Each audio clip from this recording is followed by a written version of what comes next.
Hello, Justin. Yep, I'm here. Okay. So I guess I got 8:02 on my, well, 2 minutes past 10 where you are. Uh, We'll Indeed. we'll kick off in give it one more minute. Okay. Alrighty. I guess for those that are currently joined and connected, just bear with us while we um, allow others to just connect. And we'll start at 3 minutes past the hour.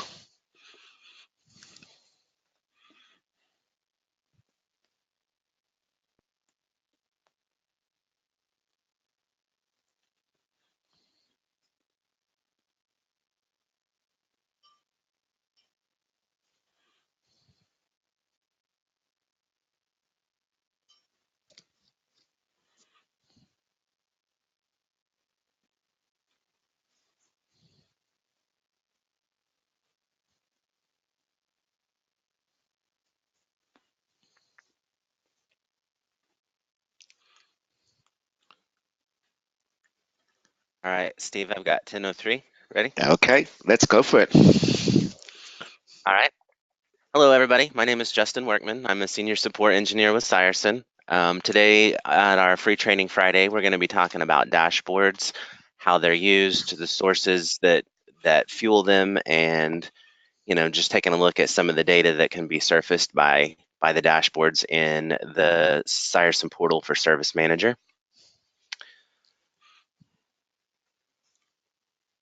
And I've got James Attance and Steve Wright with me. Steve is the global support manager, and James is another senior support analyst. And we are all three members of the support team.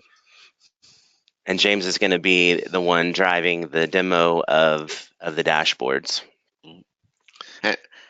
Hi, this is Steve, and I'll explain. I'll explain as we go through the demo why James is driving and not me. I should be hosting this, but due to unforeseen errors, situations in my lab, James has kindly jumped in and willing to share his deck. So like I said, and like Steve said, also, we're going to jump into a demo here shortly. And we'll reside there for most of this call, and then we'll fade out with questions, and hopefully we can provide some good answers after the demo. Very cool. All right, so Steve, James, we about ready? Yep, that's great. So it's interesting. All three of us are in different parts of the world, and we all come together to share our passion around dashboards. And we're going to be sharing from James's lab. Both James and I are in the UK, and I'll just be talking through some of the aspects of dashboarding. I use it pretty extensively within my role, just managing and centrally auditing information. But it's a really useful tool that we can leverage. So, James, do you want to share your screen, and we'll start Yep. there. And I guess I should start by saying what dashboards for what Sierson dashboards or the portal dashboards is and isn't. One thing it is not is it's not Power BI. It's pretty, it's very informative, but it doesn't carry anywhere near the depth of visualization and those kind of tools that you'd expect with a multi an analytical tool. But what it does do well is it does surface information that can be centrally managed, and that can be um, pulled very quickly from the Service Manager System Center environment. And as you can see with James on his screen here, we've got an example of some of that information there. So what we want to do today is we've got 20 minutes. It's going to be a bit of a 101 presentation in terms of just a walkthrough in terms of some of the things that we have on that platform. But I wanted to just make sure that we had a sense of both the visualization tools, how we visualize the data, some of the data sources that we access, primarily System Center Service Manager, Service Management, which is the Cybersyn database, and also how we can extend that across other data sources through SQL, and also just some of the other very basic widgets and sources that we can use, such as saved searches, which is a very quick and easy way to get information visualized in a dashboard. And if we get a chance, we'll maybe touch on a URL link.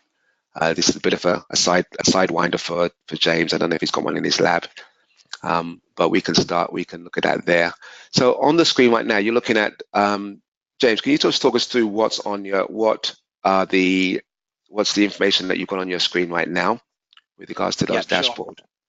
Yep, so obviously out of the box you get your standard analytics dashboards, which are just over 20 of them. But this is one I created for demoing because it's a nice demo. So I've called this one a CIO Dash, which you could, I've created this on the back that this would be given to a manager to overview. So the permissions for him, only he can access this page. And he can see this is coming from different sources. So up here, you've got your client health, and this one's driller for all. So you can drill through and you can see my client health. This is coming straight live from Config Manager. Up here is active incidents. Again, this is coming live straight from Service Manager, this one is. So if we go to Peter Parker, we can see his active tickets. And then you can go ahead and these are all clickable as well. If I click there, you will see it drills down and it goes straight into the ticket, so you can view more information. Okay. And then I have another data source coming in, which is showing my top alerts coming live from SCOM. Okay. So you can already see just in the space of 3 widgets, we've got data coming from three distinct sources. Can we go to the edit screen on that, James, and just kind of see what is driving these dashboards themselves? Yep, sure. So Config Manager, if I edit this one, this is just a SQL table widget SQL chart widget coming through. It's just got a simple query which I've created for pulling client health through, and it's set to a pie chart. Okay, cool. It's grouped by health. Obviously, this is all live. You can change it, so we can change it to bar chart. Okay, cool. While you're on that screen, there's a couple of things I wanted to highlight. As again, please forgive me if this is preaching to the choir, but it's useful to just cover these things. The data source in our tool, the data source can be locked so that it's the person creating a dashboard may not necessarily need or have permissions to create the data source, which is a very useful feature actually, so that you don't expose too much information to somebody who wants to build a dashboard. So we have a list of data sources listed there, and the data source has its prerequisite query that can be managed through it as well. So in James's example, he's got a Config Manager data source, and if he goes to the query options, the data query that is used, it will only show the query names that are available for that data source. So there's a level of sort of inbuilt control or scope of access with regards to being able to create these things on the fly. So that's definitely helpful. The other thing that James mentioned is that his data was coming from a SQL query, and he was able to edit the query on the fly there. Any queries that are edited actually affect that query throughout any dashboard. And interestingly enough, he's using SQL, so he's using SQL data, and it's really best practice to make sure that your queries bring back expected results in SQL first, So it's always good to have to run Management Studio, test your query in a query window in SQL Management Studio. Make sure you're getting the expected results so that you've got an idea of what it's going to look like on a data set with regards to a dashboard. Is there anything else you wanted to add there, James, while you got the window open? No, that was everything for that one. All right, cool. You do also, okay, yeah, let's go to the next one. There's other things in both. This one's a chart widget, so this isn't using SQL. This is using a predefined search, but I'll let you take the lead, Steve, and discuss that one. Yeah. So that's okay. So this is an example of using a saved search. So the chart, there's a chart table and count widget that can be fed from a saved search content. So somewhere else in James's lab, he's got a search that he's already saved that may be available to other portal users, and he wants to surface this as a visual within the dashboard. So he's literally just gone to drop down and looked for saved searches that he has, and it will pick one up. And then can you drop down? You got the you put it there. So yeah. Oh, sorry. Yeah, this is a new lab, so there's only the one saved search which I've created. Okay, that's fine. And then obviously you can group these by whatever's on the search. Yeah. So if we try category for that one, you can see.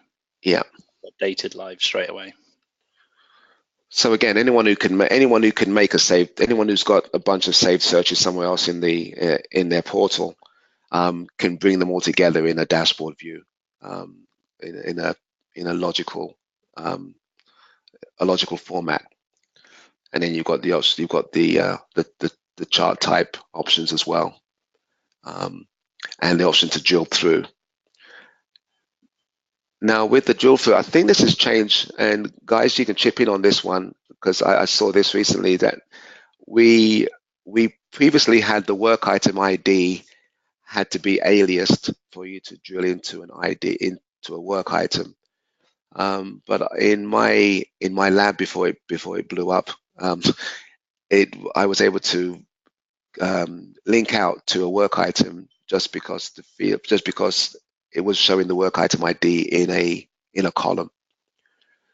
So the fact that you've got ID there is one thing, but even if you just had any column that is shown with work item ID, it's actually got the logic now to fly out or go out to that work item.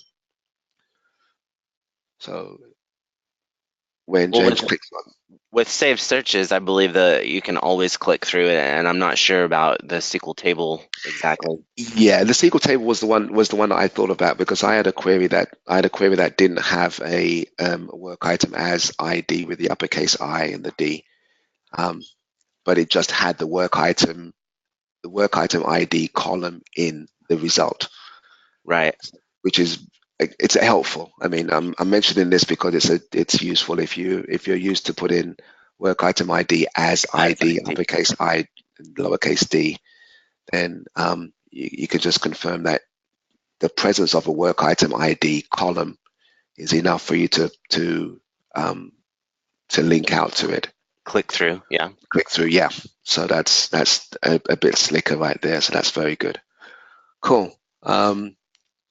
On your lower one, on your SCOM dashboard. That's a standard chart widget again. Okay. SQL. Alrighty. Is there an option for a date on any of these queries? The reason I ask is because it would be useful to look at under the content details. We have the option to display details, which we've seen in the examples. We also have the ability to use a date sensitivity using a @created filter, which is an symbol, uppercase C, created, and filter, the word filter. Yeah, I don't in any of these. It doesn't have a date on there. Nope. Oh, okay.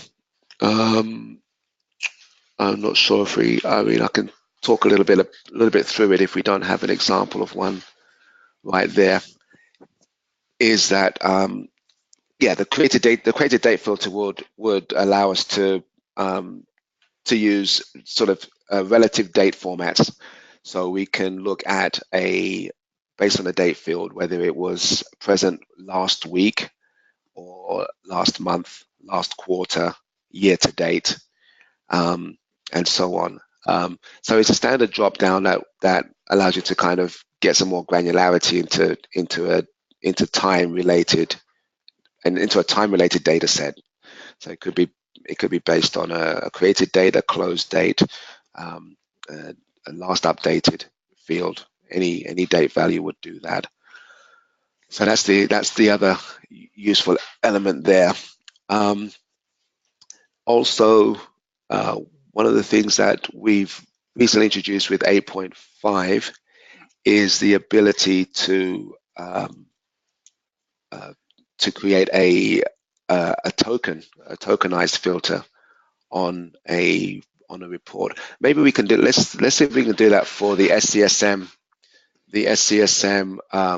active incidents by engineer.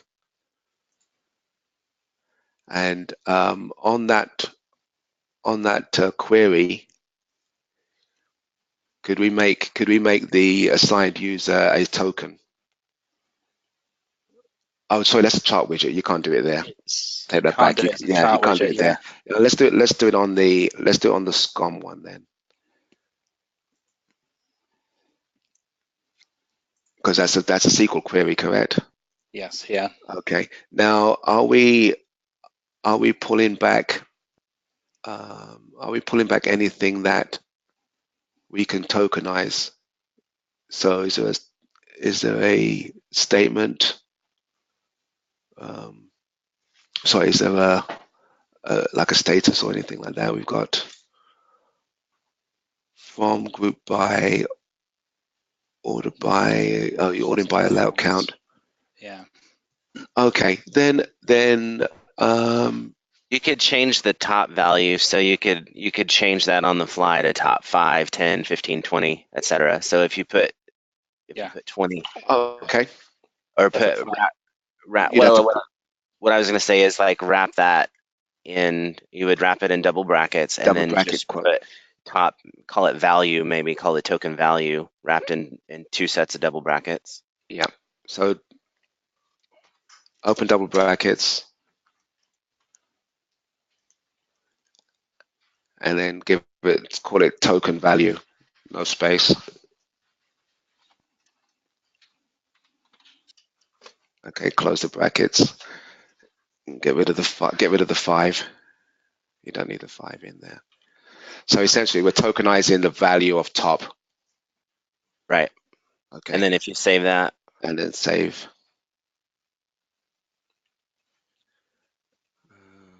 And you may just click on another field. Click on the chart type at the bottom, for example, and then go back. It should did that. Doesn't like that.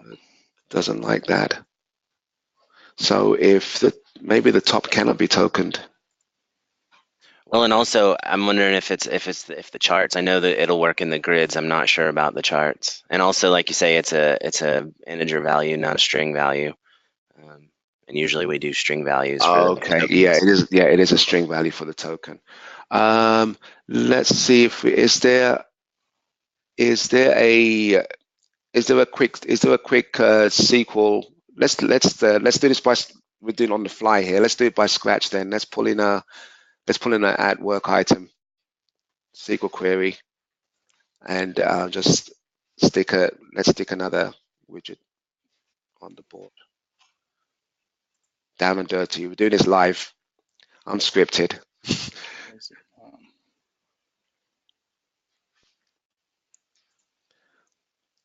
And we will still stay on time, so this shouldn't take more than a few minutes just to kind of see where this goes. There we go. Can we switch that to a table? Also, just to Yeah. It'll show it'll expose the data, the change in the data with the token a little better. Yeah. Service, yeah, perfect. And then we'll just give it a name. Let's do select work item ID. Oh, perfect. That'll. That's one I had prepared earlier. That would Okay. all. Yeah, do you want? Let's do where affected user like, and then drop your token in there. Yep. Or maybe even category. I'm sure you're sensitive to what your categories are, James, right? Yeah, I'd need to see. Well, do you want to? We can show this first, and then come back to the query as well.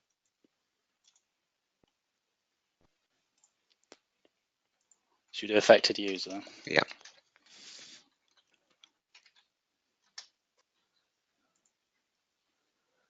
Like, and then like token. Open curly brackets. Is that is it affected or affected? Affected. There we go.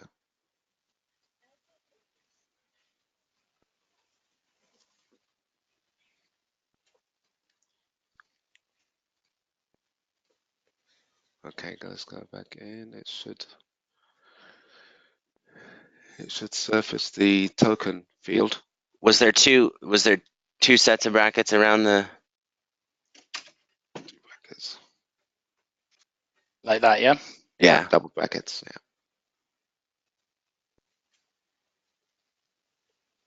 yeah. It should usually.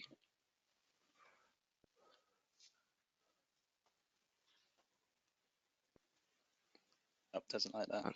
Okay, that's interesting. I can't see real well, but are those curly braces? Well, we're calling them brackets, but are they? Yeah, they should be curly. Yeah.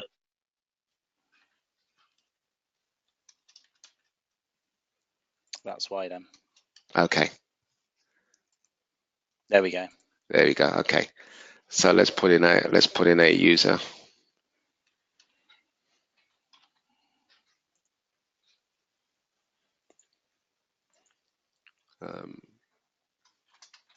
Is it all name?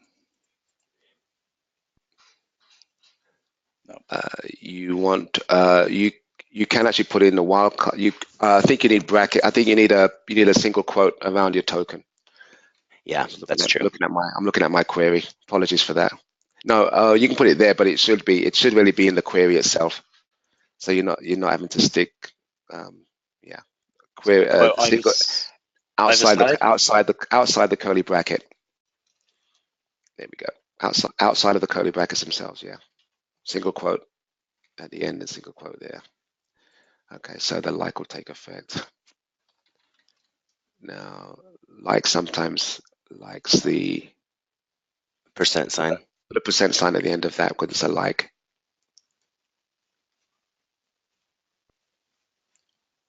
Okay. There we go. Alrighty. So you've got a tokenized field that is set to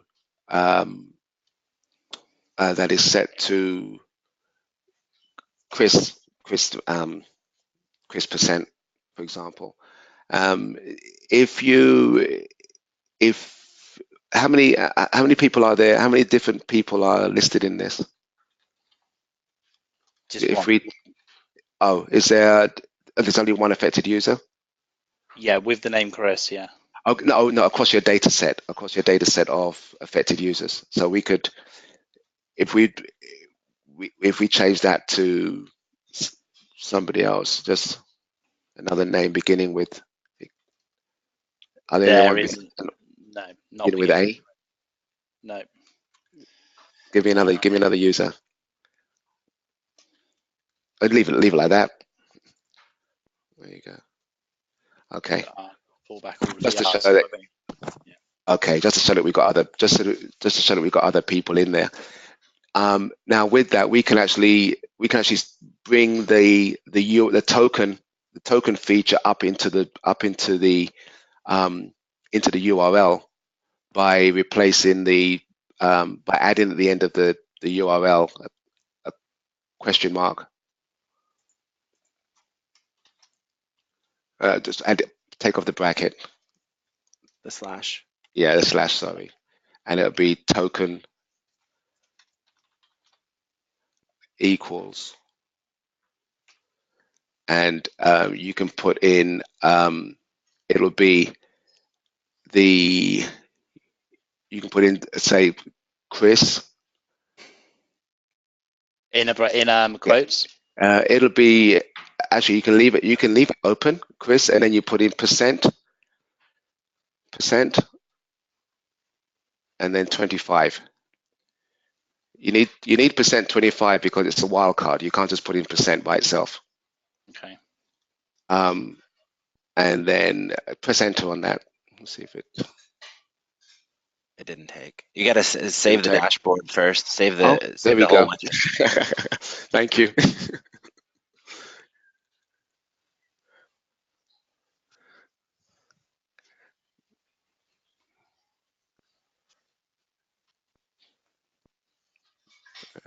Like that, Steve, yeah? Yep. Nope. Still didn't take. It didn't take? Okay. Back over the slash and the hash. Yeah. It usually auto fills in the slash and the hash afterwards. With the your screen is kind of small, so I'm just question mark before token as well. Mark.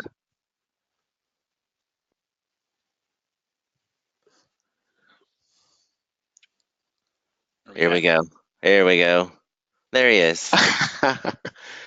Okay, there it is. So that's an example.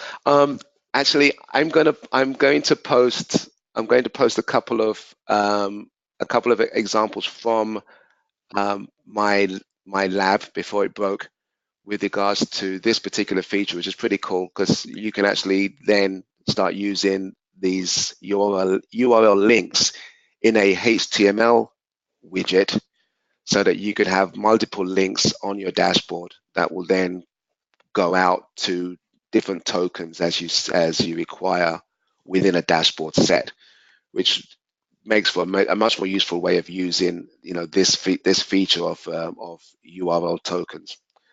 So I will add that to the community page regarding dashboards. I'll probably get that up by close of business on Monday, just so that I've got a chance to kind of write it up and make it look nice. We're at the bottom of the hour. I'm committed to keeping these webinars to the 30-minute window. Thank you for hanging in.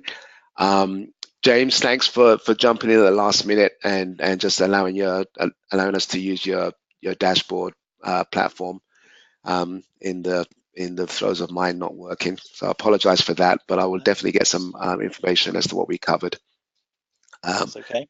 I'm not sure if there are any questions coming in or requests. If not, let's get back to Justin on the outro slide, and we'll just wrap up there.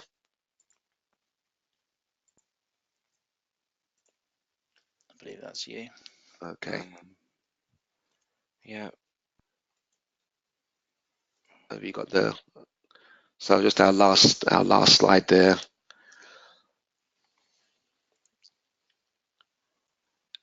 There we go. And that's cool. And it's standard format. It's basically an opportunity to reach out to us with regards to training opportunities that are sort of more formalized through our consulting services. You can definitely reach us for a trial or demo or training on any of our solutions through team@cybersyn.com. And also, we'll be definitely leveraging the community for some of the dashboard feedback. And I'll definitely get that the dashboard URL demo that I had in my lab. Maybe a video, maybe some screenshots, but I'll definitely have that posted. And also, is there anything else, Justin? I think that about covers it. Alrighty, that's great. Thanks again for your time. Oh, watch out for the next the next Free Training Friday. Probably it will be Friday week, and we'll be looking at type projections. So it'll be an interesting session with John Doyle leading the discussion on that. Again, thanks for your time. Enjoy the rest of your day, and I look forward to speaking to you soon. Bye bye.